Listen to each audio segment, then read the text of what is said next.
오늘 본문의 말씀은 신명기 30장 15절 말씀입니다. 보라, 내가 오늘 생명과 복과 사망과 화를 내 앞에 두었나니. 모세오경의 마지막에 해당하는 신명기는 모세의 회고와 유언의 내용들을 담고 있습니다. 가나안 땅을 코앞에 두고 하나님의 명령에 의해 들어가지 못하는 모세는 거기서 자신의 마지막을 마감하며 이스라엘 백성들에게 여러 가지 마지막 당부의 말들을 전하게 됩니다. 하나님이 이스라엘 열조와 언약하신 대로 이제 너희를 가나안 땅으로 인도하여 들이실 것이다. 그 앞에 강하고 견고한 성읍과 거민들이 있으나 두려워하지 말 것은 하나님이 너희들보다 앞서 나아가 너희들이 그들을 몰아낼 수 있도록 멸하실 것이다. 그렇게 너희들은 이제 하나님이 약속하신 젖과 꿀이 흐르는 가나안 땅을 차지하여 그렇게 살게 될 것인데, 그 땅에 살면서 반드시 기억하고 명심해야 할 것들이 있다라는 것을 모세는 전하고 있습니다. 그렇게 먼저는 너희들이 가나안의 거민들을 몰아내고 그것을 차지하였다고 해서 스스로 자만하지 말아야 한다고 권면하고 있습니다. 하나님이 이스라엘 백성들을 결국 가나안 땅으로 인도하시고 이스라엘 백성들이 가나안 거민들을 몰아낼 수 있도록 그들보다 앞서 나가사 가나안의 거민들을 물리치시겠지만, 이것은 결코 이스라엘 백성들이 하나님 앞에 하나님의 백성으로서 온전히 인정을 받아서가 아니라는 것을 모세는 이야기하고 있다는 것입니다. 신명기 9장 4절에서 5절 말씀. 내 하나님 여호와께서 그들을 내 앞에서 쫓아내신 후에 내가 심중에 이르기를 내 공의로움으로 말미암아 여호와께서 나를 이 땅으로 인도하여 들여서 그것을 차지하게 하셨다 하지 말라. 이 민족들이 악함으로 말미암아 여호와께서 그들을 내 앞에서 쫓아내심이니라. 내가 가서 그 땅을 차지함은 내 공의로 말미암음도 아니며 내 마음이 정직함으로 말미암음도 아니요, 이 민족들이 악함으로 말미암아 내 하나님 여호와께서 그들을 내 앞에서 쫓아내심이라. 여호와께서 이같이 하시면 내 조상 아브라함과 이삭과 야곱에게 하신 맹세를 이루려 하심이니라. 하나님이 그렇게 행하신 이유 첫째는 이스라엘 열조 곧 아브라함과 이삭과 야곱과 행하신 언약을 성취하시기 위함이고, 둘째는 그곳의 거민들이 하나님 보시기에 악하기 때문이었다는 것입니다. 결코 이스라엘 백성들이 하나님 앞에 정직하였기에 또는 하나님 앞에 의로웠기에 하나님의 백성으로서 인정하기에 충분한 자격을 갖췄기에 하나님이 그렇게 행하시는 것이 결코 아니라고 모세는 이야기하고 있다는 것입니다. 그러면서 오히려 너희는 하나님 앞에 목이 곧은 백성이라고, 곧 자만과 교만으로 가득하여 하나님 앞에 겸손할 줄도 모르고 또 하나님의 은혜에 감사할 줄도 모르는, 그렇게 스스로는 구원받기 어려운 그러한 존재들임을 이야기하고 있다는 것입니다. 출애굽을 하면서부터 광야 40년 동안 너희들이 하나님의 말씀에 순종하지 않으므로 하나님을 경노하게 만들었던 그러한 일들을 절대로 잊지 말라고, 그러한 일들로 인해서 너희 스스로 하나님에게 멸망당할 뻔했던 그러한 것들을 결코 잊지 말라고 모세는 경고하였다는 것입니다. 그리고 이제 가나안 땅에 들어가서 그들이 지켜야 하는 율법들, 그리고 행하여서는 안 되는 여러 가지의 내용들을 전해주게 됩니다. 그렇게 유독 모세는 신명기서를 통해서 하나님의 축복과 저주에 관한 많은 이야기들을 남기게 됩니다. 무엇을 어떻게 하면 하나님의 축복이 너희와 함께 할 것이다. 반대로 무엇을 어떻게 하면 하나님의 저주가 너희에게 머물게 될 것이다. 그렇게 하나님의 축복이 너희에게 임하였을 때 너희들이 누리게 되는 그 축복의 내용들은 이러이러할 것이며, 그리고 반대로 하나님의 저주가 너희에게 임하였을 때는 너희가 받게 되는 그 형벌과 고통들은 이러이러하리라는 것을 남기게 됩니다. 모세가 신명기서를 통해서 하나님의 축복과 저주를 받게 되는 그런 많은 상황들과 행위들에 대한 그런 이야기들을 많이 남겼지만, 결국에 그 축복과 저주의 기준은 오직 하나, 말씀의 순종 여부에 있었다는 것입니다. 즉 하나님의 말씀에 순종하는 인생에게는 하나님의 축복이 임할 것이나, 반대로 하나님의 말씀에 불순종하는 인생에게는 하나님의 저주가 임하게 된다는 것을 모세는 이야기하고 있다는 것입니다. 그렇게 신명기 28장에서는 그 하나님의 축복과 저주를 극명하게 구분하여 전하고 있는데, 하나님이 주시는 축복의 내용이 너무나도 크고 놀라운 반면에 반대로 하나님의 저주 역시 너무나도 두려운 것임을 말씀하고 있다는 것입니다. 그렇다면 성경에서 말씀하고 있는 진정한 순종은 무엇을 의미할까? 그저 명문화된 하나님의 율법을 그대로 이행하면서 그렇게 살아간다면 말씀에 순종하는 그러한 인생이 되는 것일까? 그 인생에 하나님의 축복이 진정 임하게 되는 것일까? 하나님을 또 예수 그리스도를 믿는 사람들이 착각하는 것들 중에 하나는 그저 교회 열심히 다니고 또 헌금도 열심히 내고 주님의 이름으로 행하는 모든 일들에 그렇게 동참하고 그러면 말씀에 순종하는 인생이 되는 줄 안다는 것입니다. 그렇게 자신은 성경 말씀에 순종하는 삶을 살아간다고 생각하게 된다는 것입니다.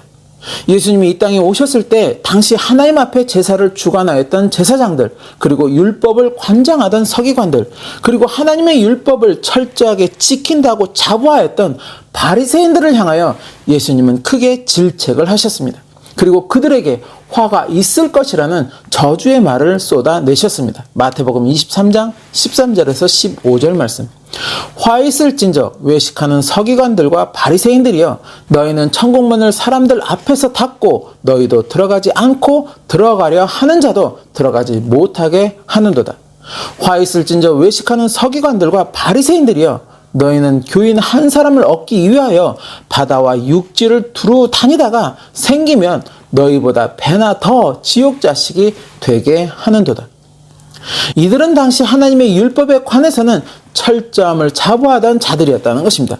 그렇게 하나님의 율법을 사람들에게 가르치고 전하며 지킨다고 하는 그러한 자들이었는데 예수님은 이들에게 질책과 저주의 말을 쏟아내셨다는 것입니다. 왜일까? 그 마음에 하나님을 경외하는 그 중심이 없었다는 것입니다. 마태복음 15장 7절에서 8절 말씀. 외식하는 자들아, 이사야가 너희에 관하여 잘 예언하였도다. 일러스되 이 백성이 입술로는 나를 공경하되 마음은 내게서 멀도다. 즉 겉으로는 하나님의 백성이라고 말하고 그렇게 자신들은 하나님을 섬기며 하나님의 율법을 철저하게 지키는 자라고, 그래서 하나님 나라의 축복과 구원을 확신한다고 자부하던 자들이었지만 정작 그 마음 중심에 하나님을 경외하는 마음은 존재하지 않는다고 예수님은 말씀하셨다는 것입니다. 하나님의 율법을 지키면서도 하나님을 경외하는 마음이 없다. 그것은 곧 그들이 지키는 율법이 하나님을 위함이 아니었다는 것입니다. 자신들의 안위를 위함이었고 자신들의 자기 만족을 위함이었으며 자신들이 누릴 어떤 유익들을 위함이었다는 것입니다. 말라기 1장 7절에서 9절 말씀.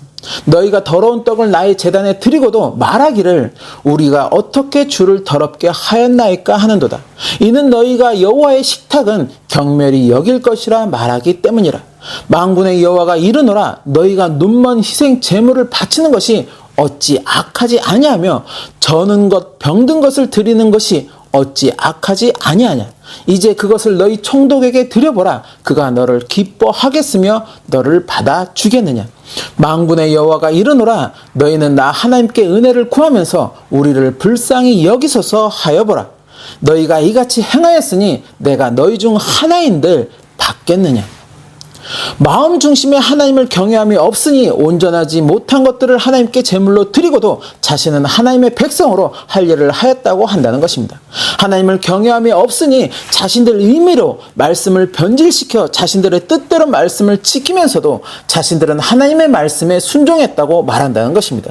하나님을 경외함이 없으니 하나님의 뜻을 따른다고 하면서도 그 마음에는 불평과 원망들이 생긴다는 것입니다.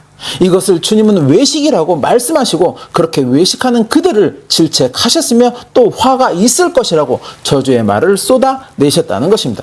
즉 그 중심에 하나님을 경외함이 없는 율법의 행위들은 하나님의 뜻에 진정으로 순종하는 것이 아니라는 것입니다.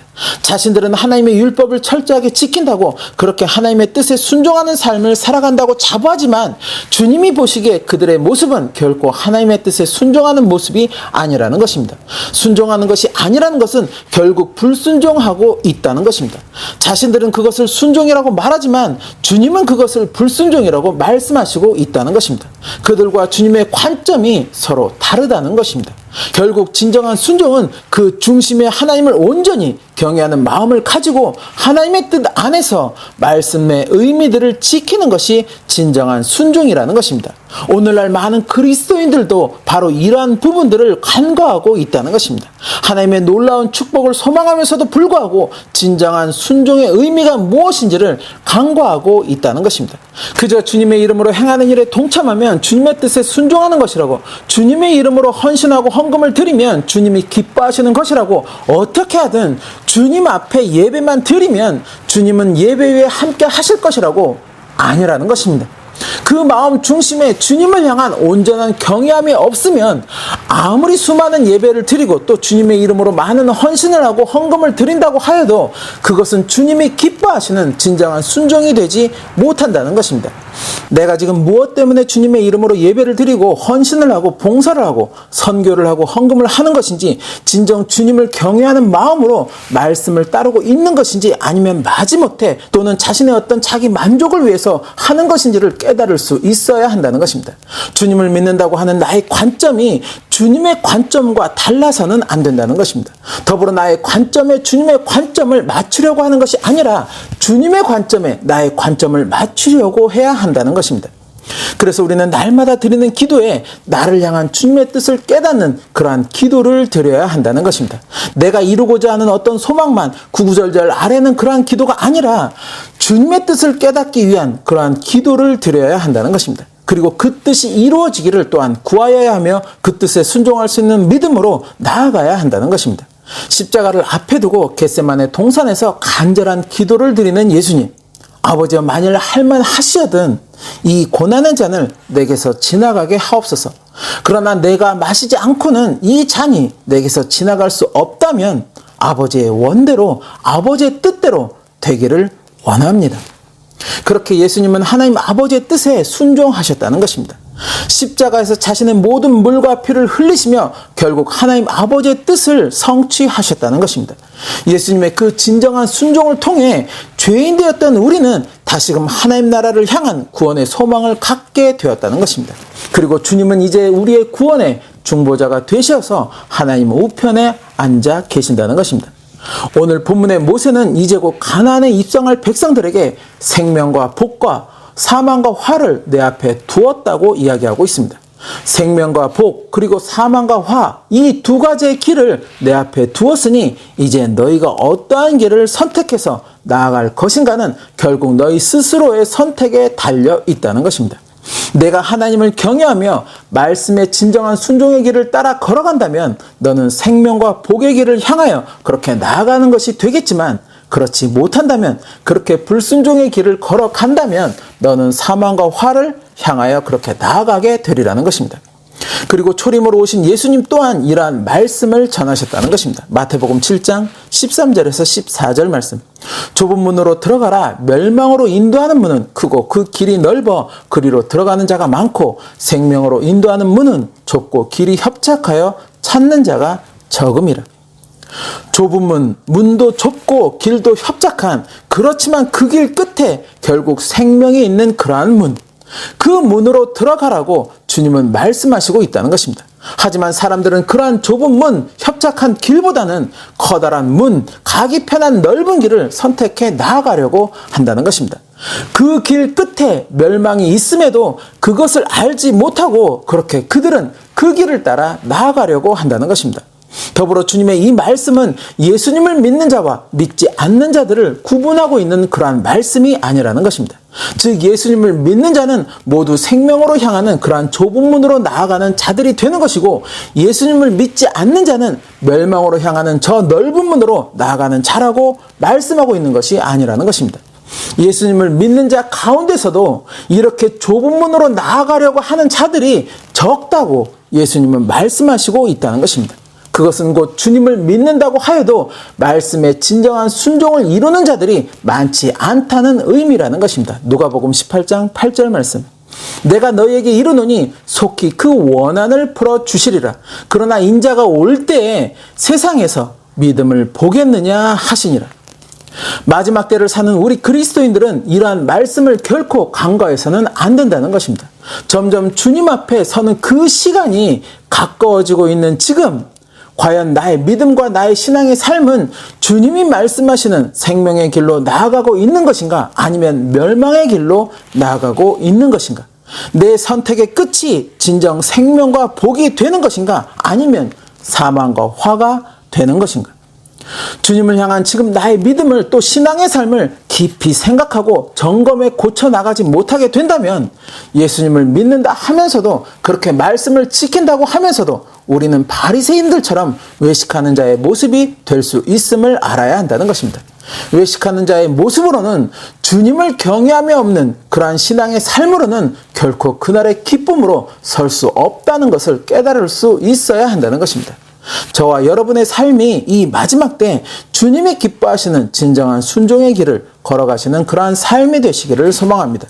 주님을 온전히 경외하는 마음으로 주님의 관점에 나의 관점을 모두 맞추기를 힘쓰면서 나를 향한 주님의 뜻을 깨닫기를 간구하면서, 그렇게 주님의 뜻에 한 걸음 한 걸음 더 가까이 그렇게 나아가는 저와 여러분의 삶이 되시기를 소망합니다. 그래서 그날의 생명과 복을 누리는 기쁨으로 주님 앞에 서게 되는 그 은혜와 축복을 누리는 저와 여러분이 되시기를 예수님의 이름으로 축원합니다.